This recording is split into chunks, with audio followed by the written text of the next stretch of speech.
ياسين والقرآن الحكيم إنك لمن المرسلين على صراط مستقيم تنزيل العزيز الرحيم لتنذر قوما ما أنذر آباؤهم فهم غافلون لقد حق القول على أكثرهم فهم لا يؤمنون إنا جعلنا في أعناقهم أغلالا فهي إلى الأذقان فهم مقمحون وجعلنا من بين أيديهم سدا ومن خلفهم سدا فأغشيناهم فهم لا يبصرون وسواء عليهم أأنذرتهم أم لم تنذرهم لا يؤمنون إنما تنذر من اتبع وخشي الرحمن بالغيب فبشره بمغفرة وأجر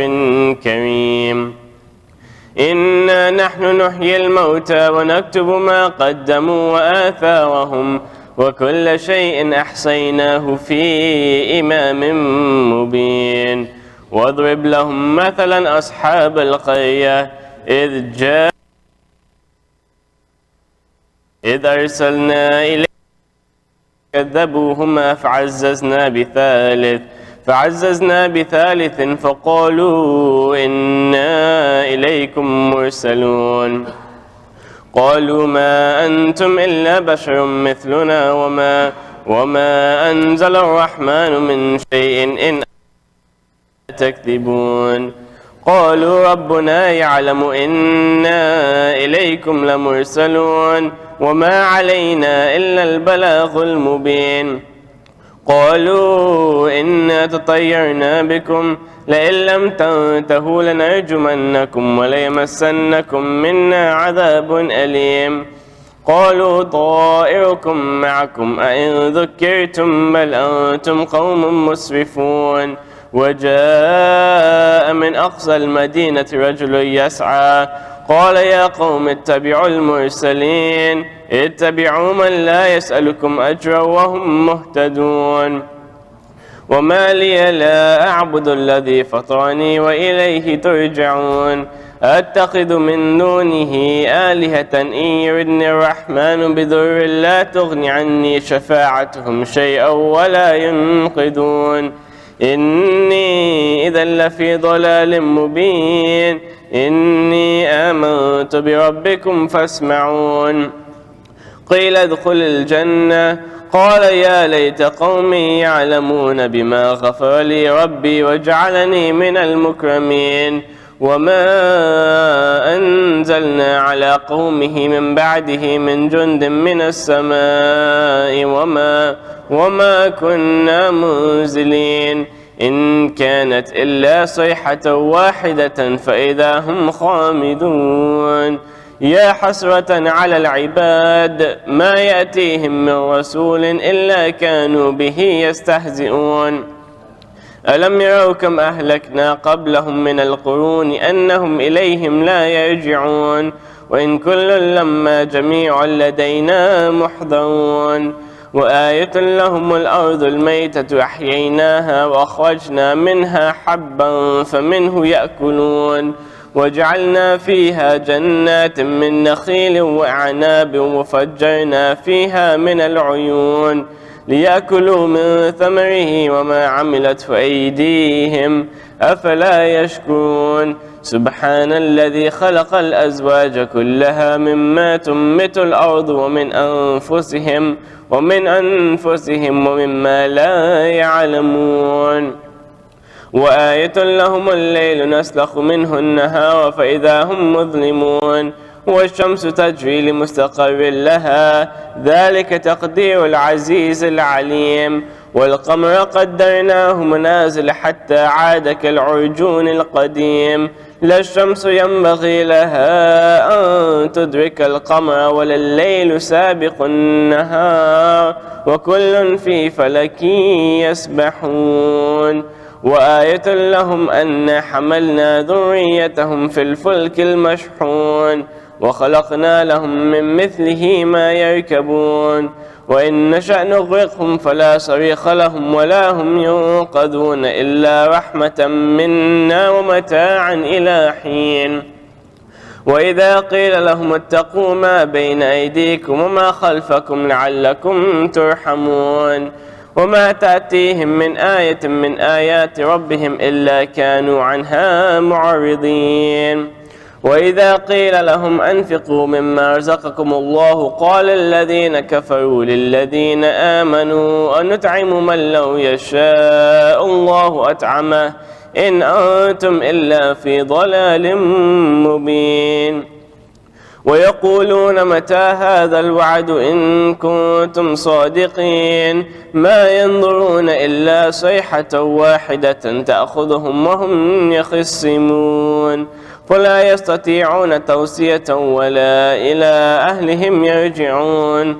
ونفخ في السور فإذا هم من الأجداث إلى ربهم ينسلون قالوا يا ويلنا من بعثنا من مرقدنا هذا ما وعد الرحمن وصدق المرسلون إن كانت إلا صيحة واحدة فإذا هم جميعا لدينا محضرون.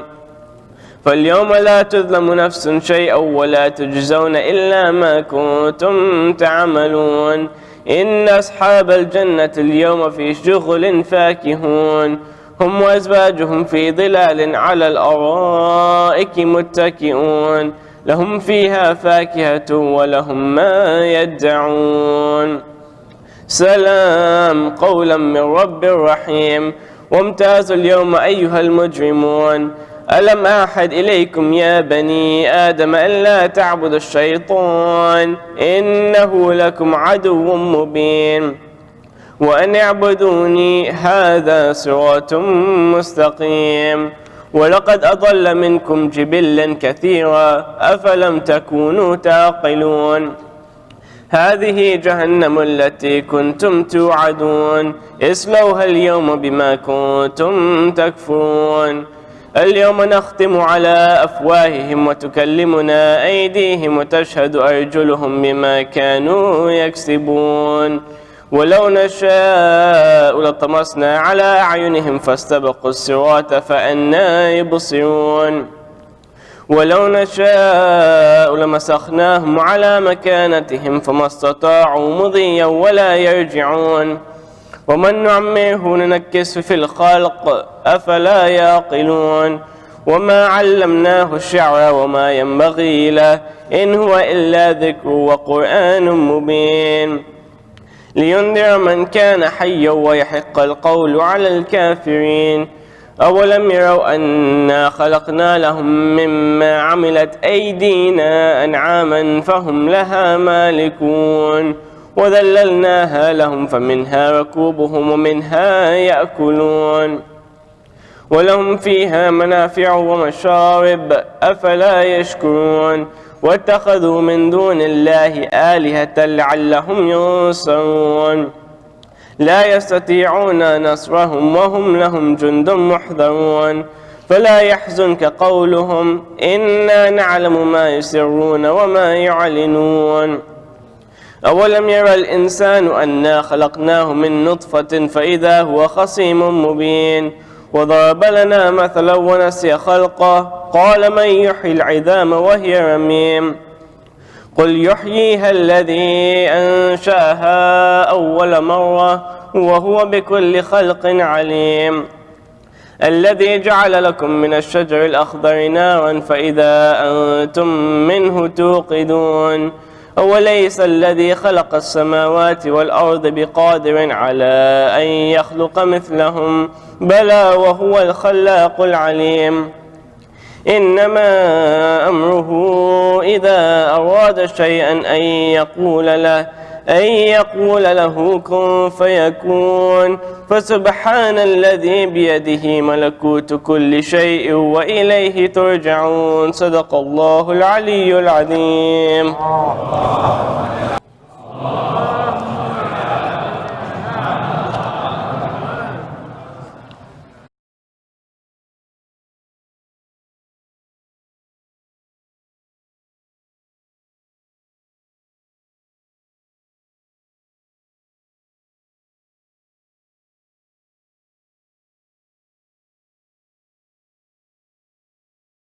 بر محمد و آل محمد صلوات.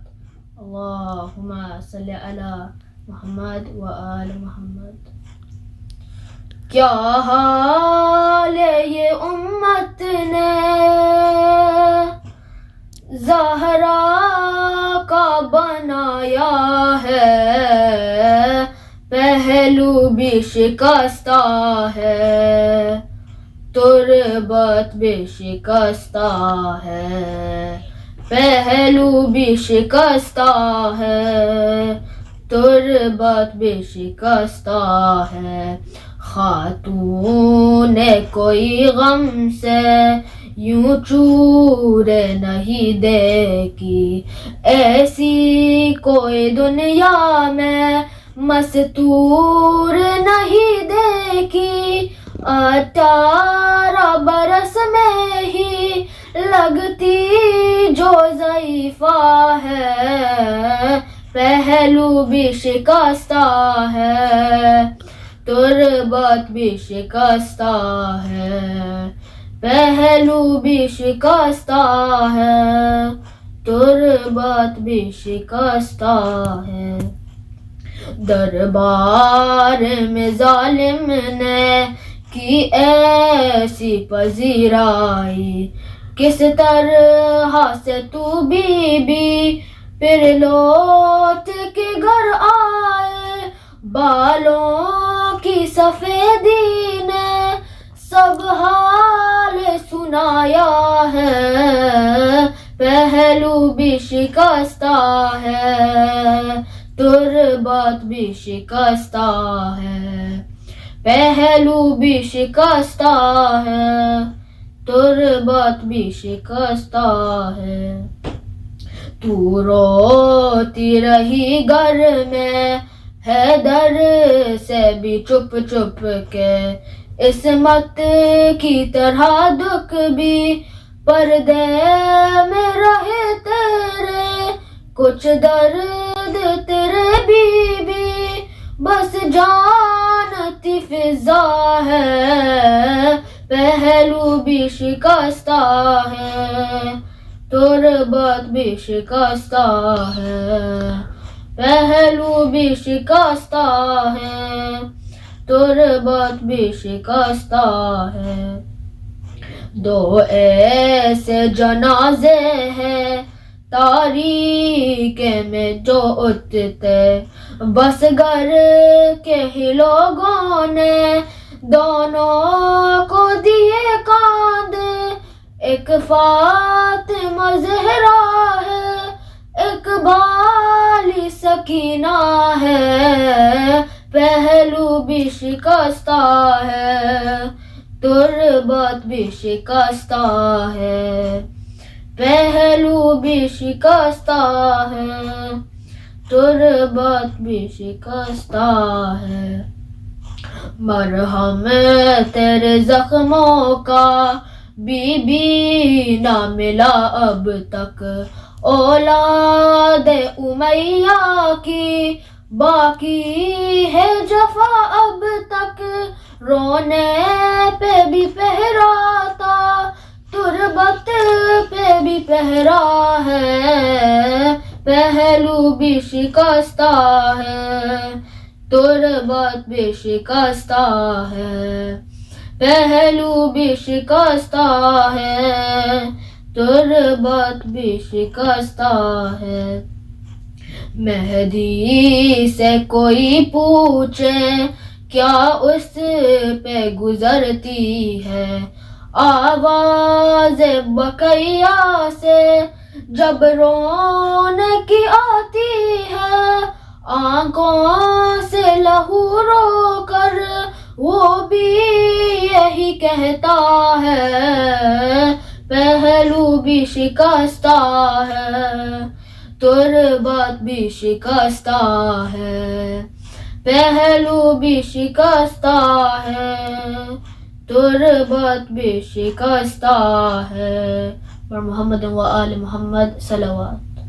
اللہم صلی علی محمد و آل محمد.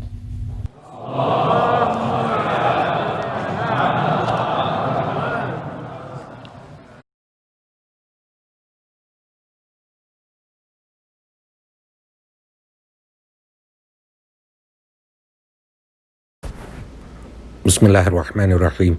Respected scholar, my elders, brothers, sisters in Iman, Assalamu alaikum wa rahmatullahi wa barakatuh. Surah Fatiha is requested for all the names listed on the screen and Kul Marhamin Al-Fatiha.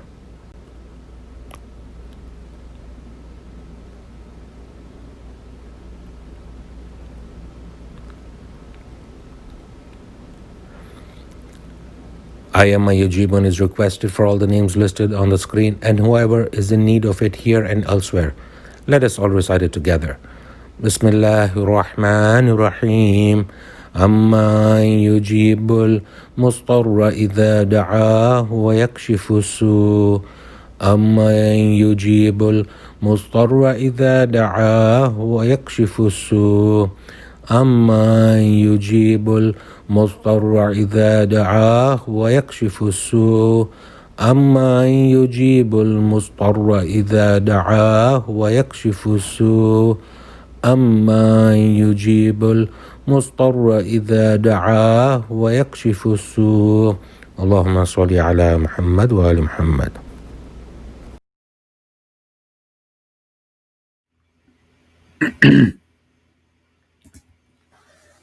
أعوذ بالله السميع العليم من الشيطان اللعين الرجيم بسم الله الرحمن الرحيم وبه نستعين لا حول ولا قوة إلا بالله العلي العظيم والحمد لله رب العالمين والصلاة والسلام على أشرف الأنبياء والمرسلين خاتم النبيين شفيع المذنبين رحمة للعالمين سيدنا ونبينا وحبيب قلوبنا والشفيع نفوسنا والطبيب ذنوبنا أبي القاسم المصطفى محمد اللهم صل على والصلاة والسلام والتحية والإكرام على أهل بيته الطيبين الطاهرين المعصومين المذلومين المنتجبين المكرمين الخيرين الفاضلين سيما بقية الله في الأرض روحي وأرواح العالمين للتراب مقدمه الفداء ولعنة الله على أعدائهم أجمعين من الأولين والآخرين إلى قيام يوم الدين أما بعد صلوات على محمد وآل محمد.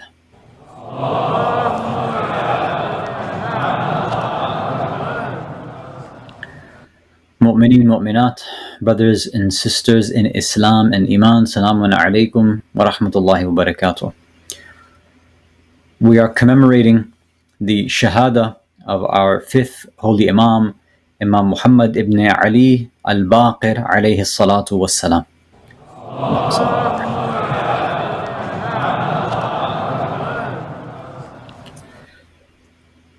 We offer our condolences to Rasulullah, to Bibi Fatima, to all of the Ahlul-Kisa and the Ahlul-bayt, especially the Imam of the time, and to all mu'mineen and mu'minat. What I thought we could cover tonight are three basic things. The first is this title, Imam Al-Baqir. What does this title mean? What does Al-Baqir mean? Where did he get his title from? Who gave him this title? Who named him Al-Baqir? And how can his unique role in Islamic history, for which he was named, help us reflect and adapt to challenges today? That's what, inshallah, we'd like to discuss. The first question is about Al-Baqir. What does it mean? In language, you have something called an active participle. You know this in language. Typically, the word has an ER at the end. An active participle, whenever you have some sort of action, you have somebody performing that action. The person that performs that action or has that quality, you call them, they're the active participle of that. So, for example, you have something, an act called running. A person who performs that act or is engaged in that act, you call a runner. You have the quality of knowledge. A person who possesses knowledge, you call a knower, right? In Arabic, you have the same thing, right?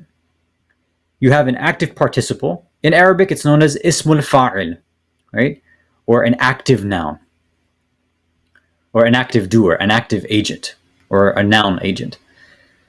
So if you want to create this same idea in Arabic, in English, you add an ER at the end, right? Run, runner. Teach, teacher. Kill, killer. Right? Know, knower. In Arabic, you put this on a specific pattern of fa'il, meaning you take your root letters and you make it fit with this pattern of fa'il.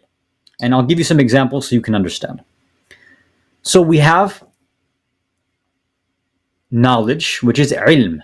Ain, lam, mim. So after the ain, you add a long alif sound, so it makes a. Then you take your last two letters, lam and mim, and then you just add a kasra to the lam. So it becomes alim. So from ilm, which is knowledge, what do you call the person who possesses knowledge? An alim. Again, the pattern of fa'il. Someone who kills another person, right? Qatal is the root word. Qaf, ta, lam. So applying the same pattern, you get qatil, a killer. Someone who has ma'rifah, the root letters, ain, ra, and fa. You call them an arif. Someone who has no knowledge, they possess ignorance. Jahl, jim, ha, and lam. You call them a jahil. So most of us are familiar with this form and we've heard of it before. So a lot of individuals, they're given nicknames based on this pattern of fa'il. Even many of the other imams, their names are based on this pattern of fa'il. So for example, we have Imam al-Sadiq and Imam Kadhim, alayhi salatu wassalam.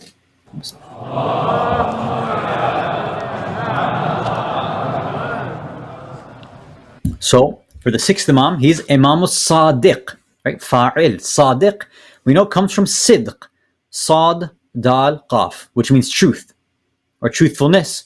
So Sadiq, or a person who is Sadiq, becomes somebody who tells the truth or engages and performs something regarding truth or possesses that value of truthfulness. Kadhim comes from Kadhm. Kadhm is restraining, swallowing, holding back, or abstaining. So kadhim is one who restrains themselves, swallows. And of course, we know that kadhiminul ghayth, someone who restrains their anger, their fury, their frustration. In the same way, we have baqir, right? So what are the root letters here? Ba, qaf, and ra. So baqir is somebody who possesses or enacts and employs this quality of baqr. Now what is that? That will be our next point to bring up, inshallah. You can send a salawat ala Muhammad wa ala Muhammad.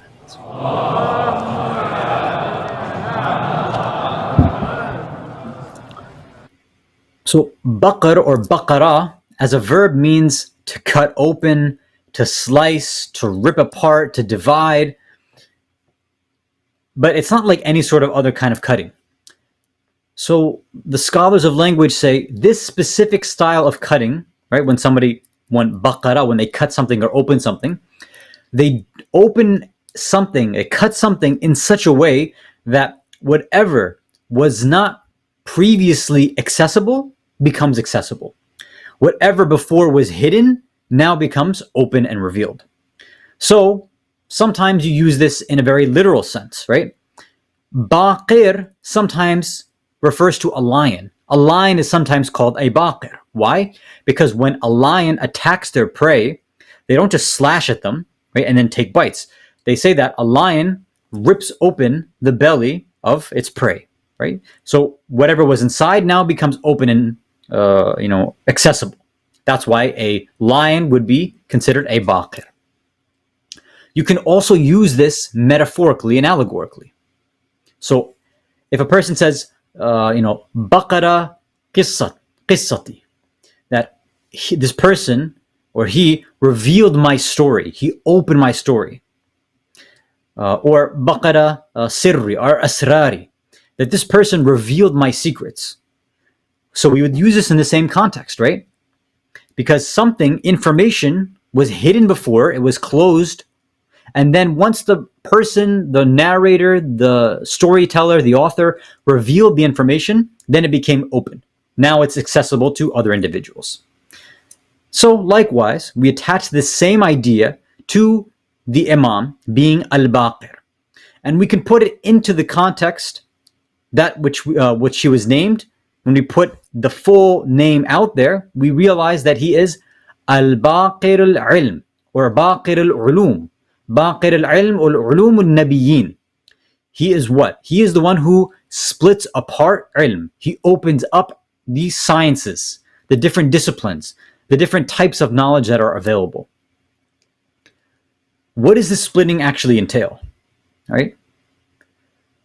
Many of us think that it just means that, he taught a lot of people, right? Well, of course, this is something that the fifth Imam did, and as well as his son, right? The sixth Imam. They both spread a lot of knowledge. But they say that what the Imam did, based on linguistically and, of course, historically understanding the role of the Imam, it wasn't just teaching individuals. It was more than that. So when they say, or we say, that he's Baqir al-Ilm, that he opened up or revealed knowledge, Baqir al-Ulum, or Baqir al-Ilm, or Ulum al-Nabiyyin, the knowledge of the prophets, they say that he was opening and revealing knowledge which was previously unknown.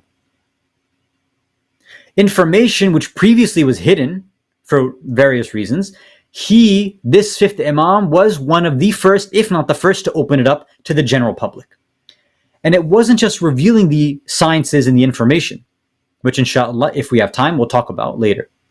It was that when you perform this Baqarah action, when you split this open like this, it's not just showing what's inside, but now he both widened the scope in depth and in breadth. So knowledge now wasn't just teaching you new ways of understanding God or understanding the Quran. It was opening up a whole new reality to the individuals, to the Muslims, when they didn't know any of this stuff before. So they could go into new depths of the knowledge, places where they couldn't understand, and the Imam showed a wider scope of those specific ideas.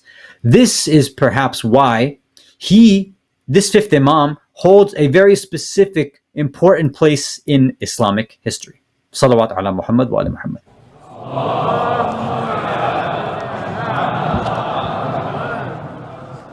So this answers for us, what does Al-Baqir mean? One who opened up and split open and revealed this previously inaccessible, unknown, hidden knowledge. And he opened it up for all in different ways, different aspects. Second question was, well, how exactly did he get this title? We're all familiar with the idea of getting nicknames, right? There's three ways that somebody can give you a nickname, or you can nickname an event in history. One of the easiest ways is the people around you. The people around you, by recognizing your specific qualities, or whether they're physical or whether they're internal, they can assign to you a nickname, right? So if somebody's short, you can call them tiny, right? If somebody's really tall, you call them a giant. Or maybe if they're huge, ironically, you call them tiny because they're so big, right? So the people who are alive and contemporarily with you, present with you, they give you a title.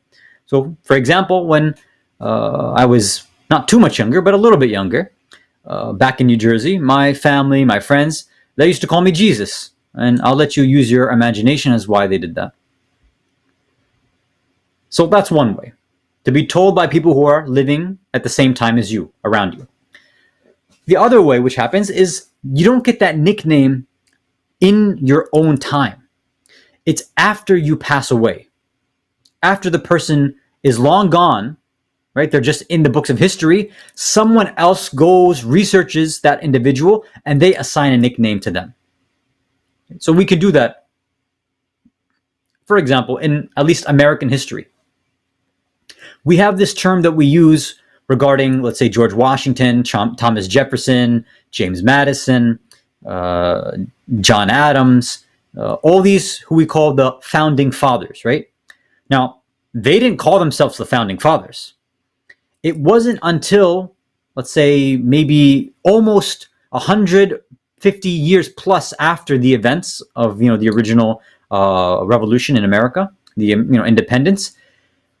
They say the first one who referred to those individuals as the founding fathers was the president in 1918, Warren G. Harding. So this was somebody looking back in history and assigning a nickname, assigning a title. And you see now that most of us use this title readily, right? Without even knowing where it comes from. So that's another way that you can get a nickname by somebody in the future. So during your time, you're not referred to by that name, but in the future, someone else recognizes your quality and your qualities, and they use the nickname for you. We have this sometimes with our own scholars, right? Somebody after a scholar passes, they might call them Allama, or he was a revolutionary scholar, etc. Maybe during their time when they were alive, they didn't get the title of Allama or Al-Arif, whatever it is. After other scholars figure out what they did after they pass away, then they recognize and they give them those specific titles. There's a third way as well. This third way is not normal. In fact, most of us can't do it. And this is when somebody from the past assigns a title to somebody in the future. Now, how in the world can you do something like that? The only way that you can do that is if the person who's giving this nickname or giving the title has divine knowledge of the future, and this incredible insight where they can accurately describe what is going to take place in a time where they will not be alive. And that's why, according to some of the narrations, it says the one that gave the title to the fifth Imam, the one that named him and nicknamed him Al-Baqir, in fact, said that his name would be Muhammad, was who? It was none other than his own namesake, Rasulullah Muhammad sallallahu alayhi wa alihi wa sallam.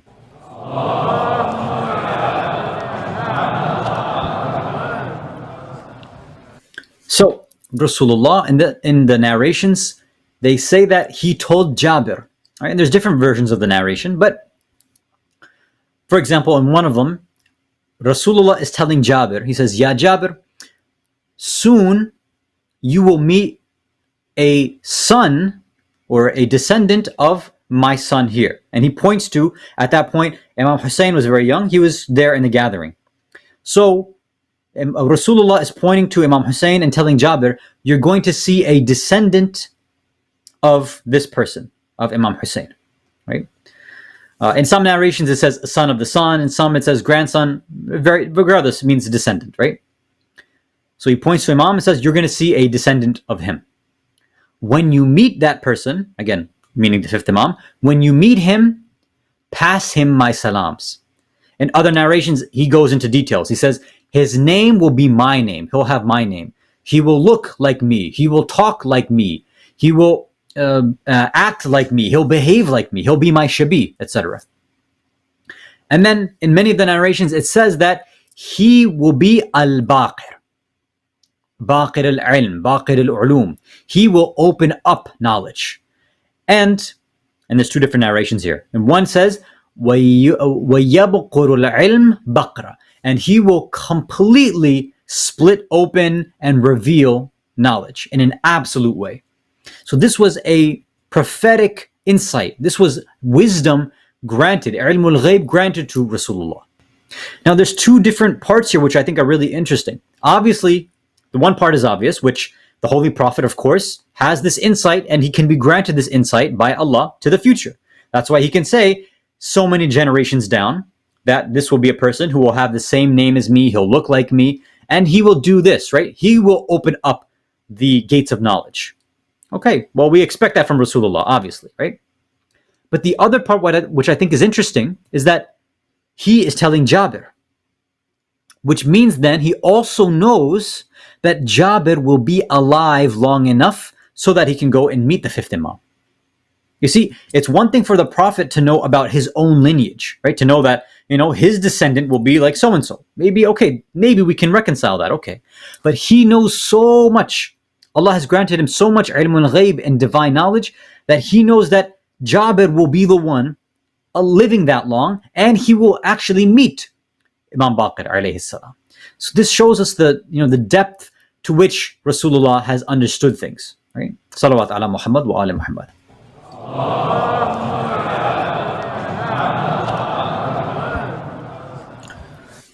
And without going into too many details, sometimes some of our great scholars, our ulama and urafa, they have been granted limited access to this sort of knowledge as well, where they're able to get a glimpse of the future, seeing individuals. We've heard many different stories where a young, for example, Imam Khomeini, or a young Ayatollah Sistani, or a young, Alama Tabatabai, a young Shahid Mutahiri, they would go into certain gatherings.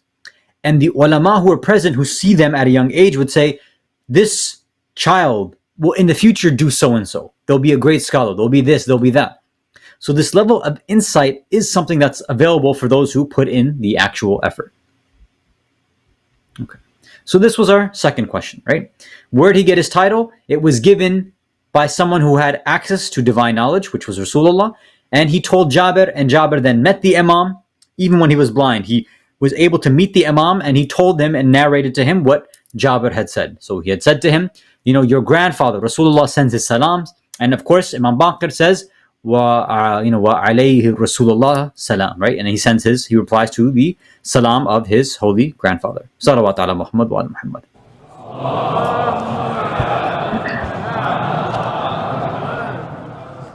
Now, our final question is this. How can the unique role of Imam Baqir alayhi salam, his unique role in history, in Islamic history, how can that help us reflect and adapt to different challenges that you and I face today? Right?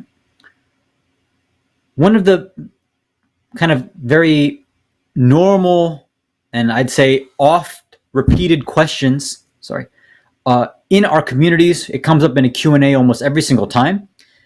No matter what scholar comes, this same question always comes. It's how do we prepare for the Imam of the time? What is intidharul faraj? What do we do so we can await this awaited Savior? What are we supposed to do? How do we prepare? Now, many will give practical tips in a sense where they'll say, recite this dua a lot, recite ziyarat ashura, or have this level of taqwa, right? They'll give various different sort of answers. The role of Imam Baqir alayhi salam in history perhaps will give us insight into maybe a more theoretical thing that we should look at first before we jump into the practical. So what I mean is this, let me explain. Many of our scholars, the first time that I had heard this was from one of my first teacher, the Hawzam Bey. May Allah protect him and grant him a long life. He broke down the Islamic movement, the movement of the Imams, in 3 separate stages. He said, look, we have 12 Imams.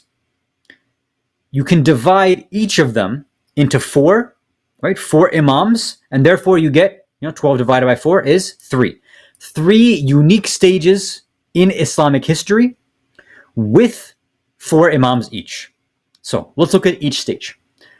The first stage with our first 4 Imams, Imam Ali, Imam Hasan, Imam Hussein, and Imam Zayn al-Abidin, alayhimu salatu wassalam. Allahumma salli.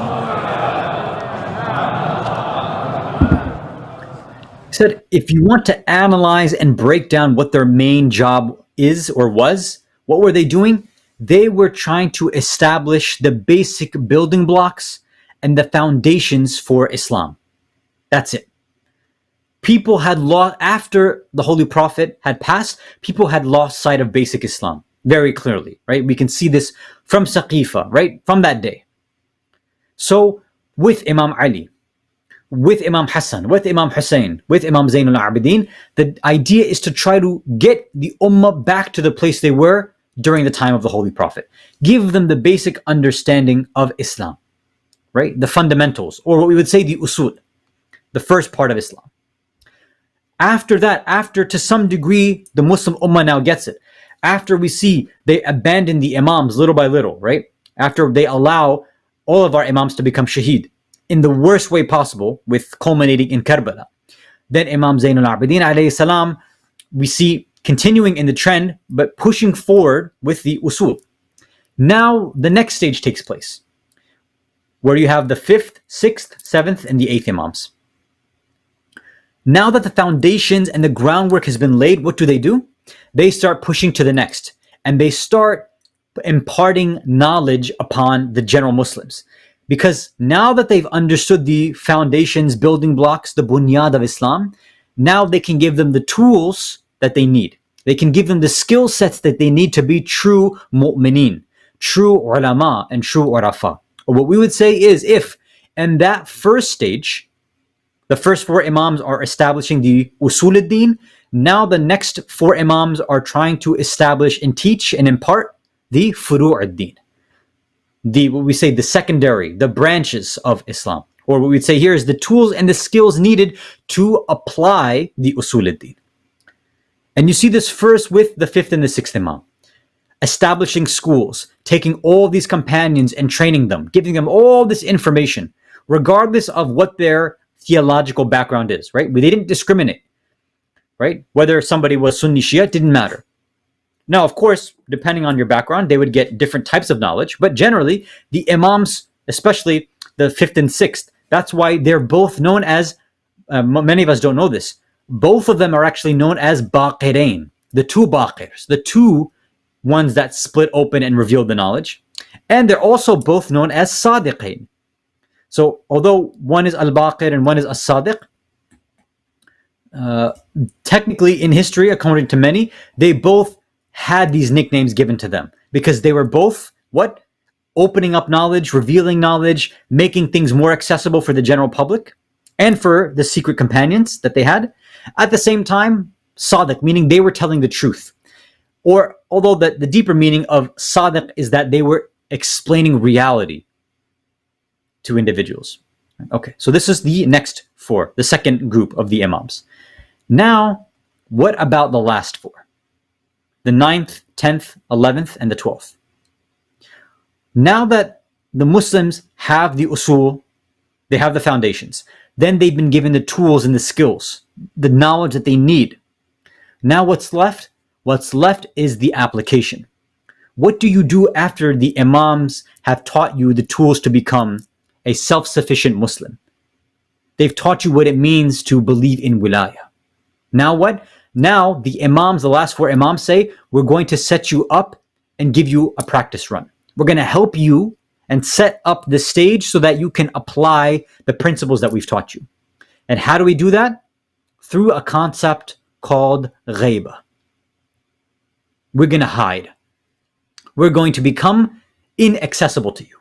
And you see that starting from the time of 9th, then to 10th, then 11th, and of course the 12th. All of them had there's very, very limited access that the Muslims had to them. Most of them are under house arrest. Most of them are kept away, moved around, and shifted constantly. Why? Because, especially for the 9th, 10th, and the 11th, they are trying to set up the Muslims to get ready to say that, look, we are not always going to be in front of you all the time. We're not always going to be here to answer all of your questions. We can't always hold your hand and guide you everywhere. So what you have gotten now from the previous 4 Imams is the tools. You know now, for example, how to derive principles from the Quran, which is something that Imam Baqir alayhi salam started out, teaching tafsir principles. You know now principles on how to derive fiqh rulings, right? 5th and 6th, what do? They taught usul al-fiqh, legal principles. All these different sciences and disciplines. The 5th and 6th and 7th and 8th laid the groundwork. Now, in the time of the 9th, 10th, 11th, and 12th, now the Muslims, you see in a very, very large sense, the ulama, the urafa, they start spreading that knowledge everywhere they go. They become representatives on behalf of the imam, right? They go and they enact the concept of wilaya, the fact that they represent the knowledge of the imams. And this is something to this very day that we see. I'm sorry. So, what is the practical point for us? How can we look at this division of these imams and their journeys, the way that they've broken down how to build a greater Islamic civilization or community? What can we learn from that? Let's mention that, if you can send as-salawat ala Muhammad wa ala Muhammad.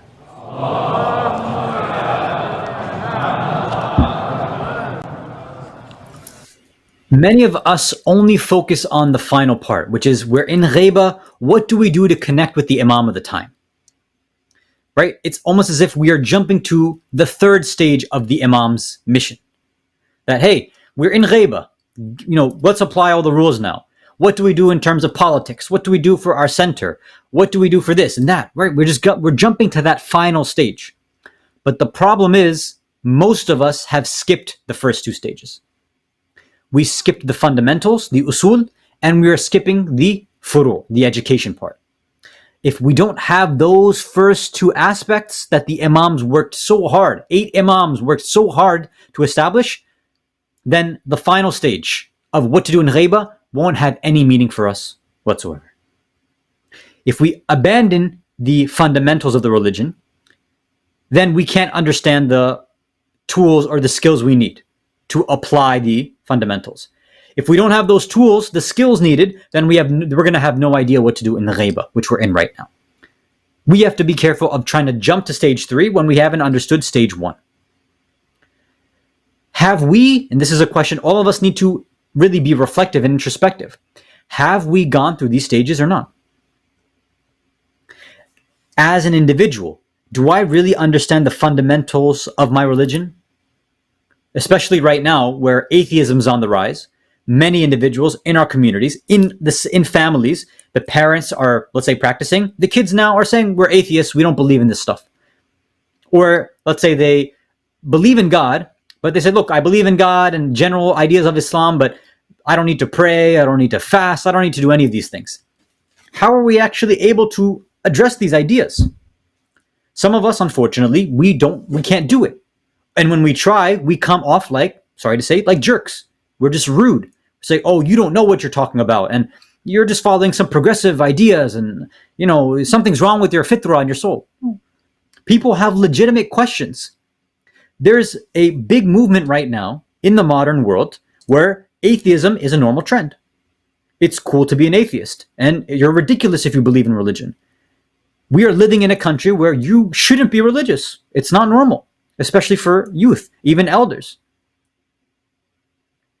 So when we're trying to apply these concepts, it's going to be very, very difficult unless we have gone back to the basics. We understand them so well that if somebody does come and asks us, why do you believe in God? We have a good answer. Why does evil happen in the world? We have a good answer. Is God truly just? We have a good answer. If we don't have those fundamentals down, then we can't learn the tools from the imams. The imams then come say, okay, if you know about God, you know that God is good, you know why he sent prophets and imam and all this stuff, you get it? Okay, fine. Now we can start telling you about tafsir of Quran. Now we can teach you about law and ahkam. Now we can go a bit deeper. But don't start asking questions about why is Maghrib 3 rakats? Why are dogs najis? Hey, do you even believe that God exists? Do you know why God has created the Sharia in the first place? If you don't know that, then you're asking the wrong questions. Right? If somebody is like, I don't understand why x plus 2 equals 4, why x equals 2? Well, do you know that 2 plus 2 equals 4? If you understand that 2 plus 2 equals 4, then I can explain to you why x plus 2 equals 4, x equals 2. Know your basic math, and then we can jump onto algebra. But nowadays, everybody just wants to jump to the end. We have to slow things down a bit. Look at the example of the imams, how they waited hundreds of years before they were able to, work on these different stages. We're always in a hurry, right? This sort of McDonald's Islam, that drive-through Islam. I want the answers right now. That's not how it works. If we see that all of the imams work tirelessly in just establishing the fundamentals and the groundwork and the prerequisites, just so that people know what are the right questions to ask, if that's what they did, then we need to make sure that we're following in that same trend. And this is something that we need to recognize right now. Where there's so much confusion in our day, in our time, in our communities, as individuals, we need to increase our education. As families, we have to become more educated, humble, and therefore then we can then grow as a community. So let's be careful of becoming so reactionary and just looking for answers really quickly and having people condemn this and answer this. No. Take time, address it from the fundamentals, then ask those who have the skills, and then we can figure out what we can do in this time right now. And we can end with this last narration, again, attributed to Imam Muhammad Al-Baqir alayhi salatu wasalam.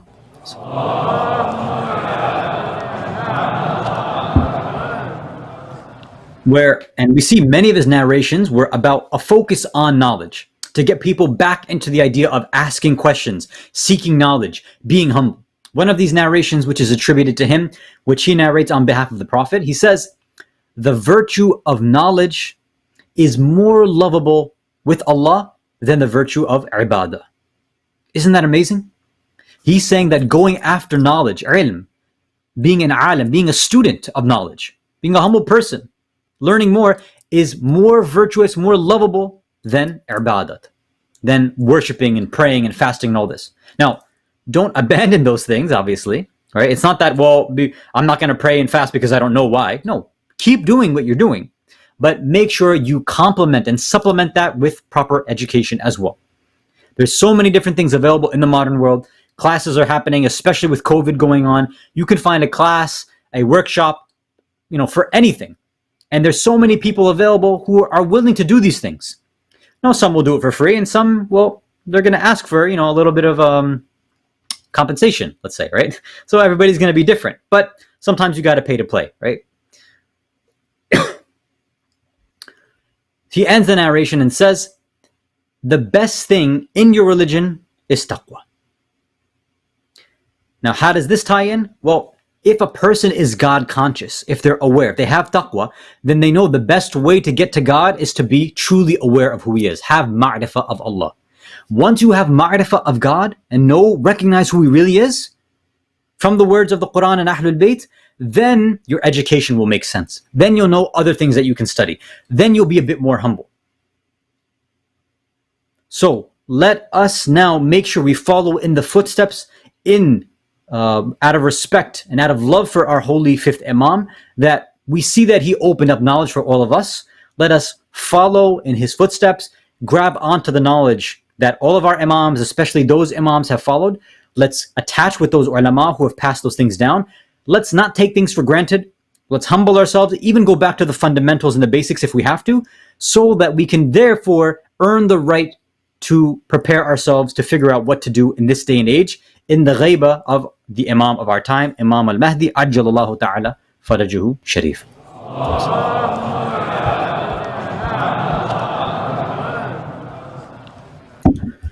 But of course, although the Imam, he had the opportunity to open up knowledge and to guide the community, he also had to suffer in his life. And of course, we also feel that suffering as well. In the same way that we learn from the Imam the knowledge that he's imparted to us, we take lessons from him. The pain that he felt in his life, the bala, the suffering that he went through, we also feel that impact of that as well. And we try our best to live those same tragedies.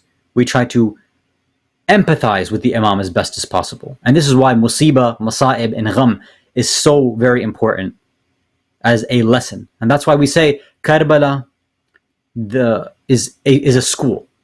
It's not just learning bookish stuff, information. It's also about connecting emotionally with what the Imams have gone through. Some of the historians say that our beloved Imam hardly ever smiled. Imam Baqir wasn't always seen, and is very rarely seen to be in a happy state. And this shouldn't be a surprise for anybody who knows their history. Think about it. The Imam, at a very young age, right, they say about 3 years old, approximately, is a witness and is one of the youngest individuals present in Karbala. Imagine you're there. Your father is in bed, unable to defend your grandfather. This is what Imam Baqir had to witness in Karbala. He sees his family. He sees Sakina crying. He sees Ali al-Asghar. What happens? What does this do to the psyche of a young child? Whereas we see Sakina losing her father and now having to go through Sham and Kufa and back to, and dealing with all this. What about Imam Baqir? He's also witnessing the same thing. And yes, unlike Sakina, he has his father present, but in one sense, it's maybe a greater tragedy for our beloved Imam, because whereas Sakina now is going from Karbala and being taken to Kufa and then to Sham and going with and having Zainab there and Imam Sajjad there to help her out and take care of her, but without her father, Imam Baqir now is walking as a young child. He has his father with him, but as he sees his father is in chains the whole time. He sees the pain that's in his father's eyes and his heart. He sees that Imam Zain al-Abidin has to walk behind the head of his father, of Imam Hussein. Imagine what that did to the heart of Imam Baqir as he was young. Imagine when Imam Baqir is in Medina with his father as they're traveling through the market, and he sees his father stopping at a butcher. And he says to the butcher, he says to him, "Do you give your animals water before you slaughter them?" And the butcher says, "Yes, of course we do." And Imam Sajjad tells him, "My father was killed without being given any water at all." Imagine Imam Baqir being with his father, seeing him speak to people like this in the community, seeing the state of Imam Sajjad. When Hisham ibn Hakam, the oppressor of that time, couldn't handle Imam Baqir anymore, he orders the Imam to be poisoned. And when the Imam feels that death is close, he calls his family and friends. He nominates his son, Imam Ja'far as-Sadiq alayhi salam, to be the next. And he begins to recite his will and his wasiyah to his son, Imam Ja'far. He first says, "Treat my Shia well. Make them be known amongst people. Spend your money on them. Take care of their problems. Devote yourself so that they can learn from you. Help them seek knowledge and spread my teachings and morals among them." And then the last piece of his wasiyah is the heartbreaking one for us. He tells his son, Imam Ja'far as-Sadiq, "Make sure you put the kafan on me, take my abba and wrap me around that when I die. This same abba that I used to pray in all the time, I want that abba of mine to be a witness before Allah, to show that, look Allah, what I was able to worship in. Put my amama on me, put my turban on me when I'm buried, make my grave small, do this, do this." And we say, "Ya Imam, isn't it a blessing for you to be able to tell your son on your deathbed to give you a kafan, to give you the proper burial rites, whereas your grandfather Imam Hussein in Karbala, he doesn't get ghusl, he's not able to tell his son to put a shroud around him. Instead, he is found lying naked on Karbala, whereas Imam Baqir is with his son, able to hold the hands of Imam Sadiq. Imam Hussein has shimmer on his chest. He has the horses going and trampling over his dead body, not being able to have a proper burial. ألا لعنة الله على قوم الظالمين وسيعلم الذين ظلموا أي منقلب ينقلبون إنا لله وإنا إليه راجعون رضا بقضائه وتسليما لأمره صلوات على محمد وآل محمد.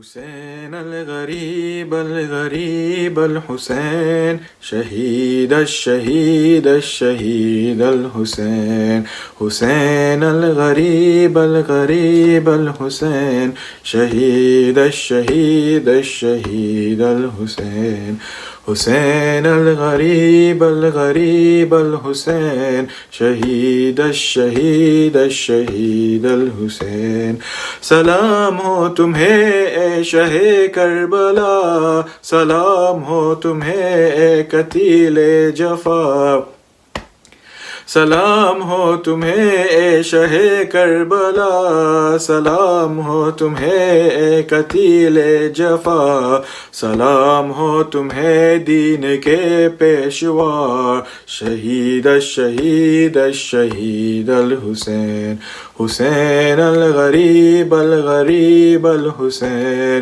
شہید الشہید الشہید الحسین، کٹا کے گلا تم نے ثابت کیا، بچا کے یہ دن تم نے ثابت کیا، کٹا کے گلا تم نے ثابت کیا، بچا کے یہ دن تم نے ثابت کیا، کہ تم جانشین رسول خدا، شہید الشہید الشہید الحسین، حسین الغریب الغریب الحسین، شہید الشہید الشہید الحسین، تم ہی نے بچایا ہے دین خدا، تم ہی ہو ہمارے امام ہدا، تم ہی نے بچایا ہے دین خدا، تم ہی ہو ہمارے امام ہدا،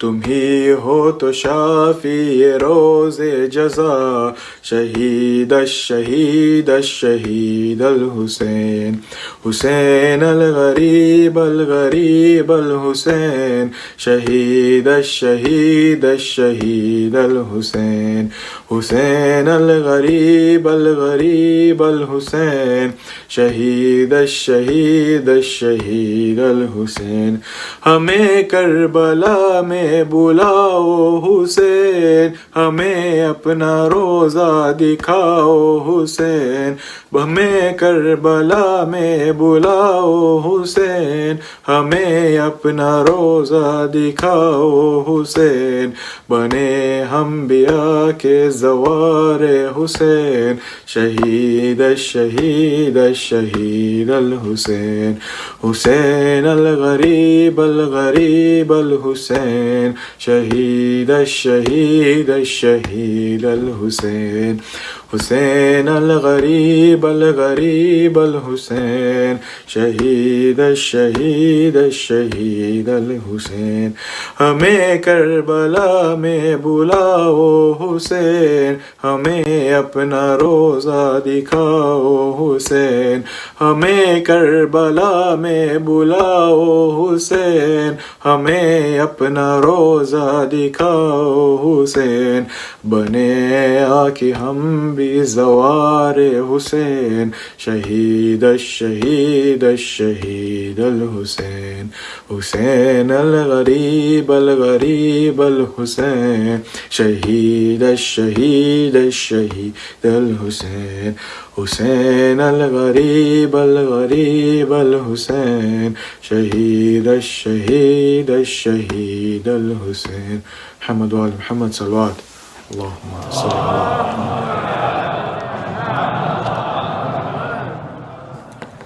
اللهم صل على محمد وآل محمد. إلهي أذن البلاء وبرئ الخفاء وانكشف الغطاء وانقطع الرجاء وضاقت العرض ومنيت السماء وأنت المستعان وعليك المشتقى وعليك المعول في شدة والرخاء.